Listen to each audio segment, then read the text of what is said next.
Alam nyo ba to mga lods? Yan.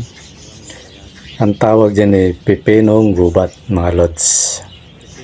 Kinakain yan. Yan, pakakain natin sa ibon natin. Ngayon, saan ko nakakuha to mga lods? Yan.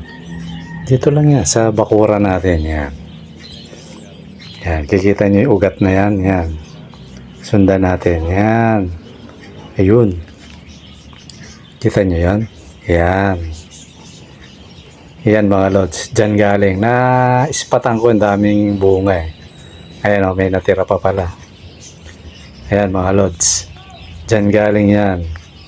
Ang tawag dyan, pipinong gubat. Yan. So, comment sa mga nakakaalam dito mga lods. Yan. Pakakain natin to sa sa ating ibon. So, gusto ng ibon to mga lods eh. Yan.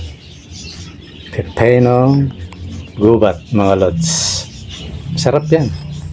Yan. Kukuha ako at titikman ko yan mga lods para malaman yung totoo. Ito tayo. Yan.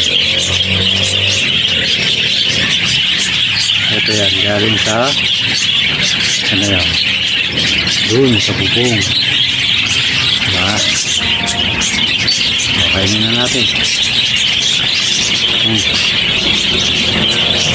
Ano?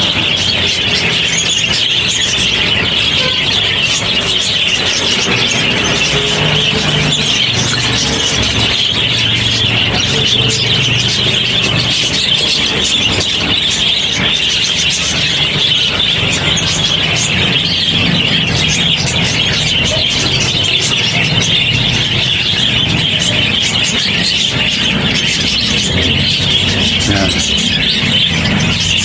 Pero pagpas nakakain pag hindi alam, para sa mga eksperto lang to.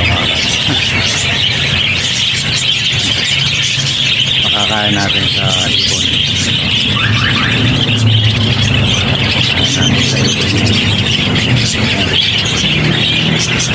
Kain natin sa ibon.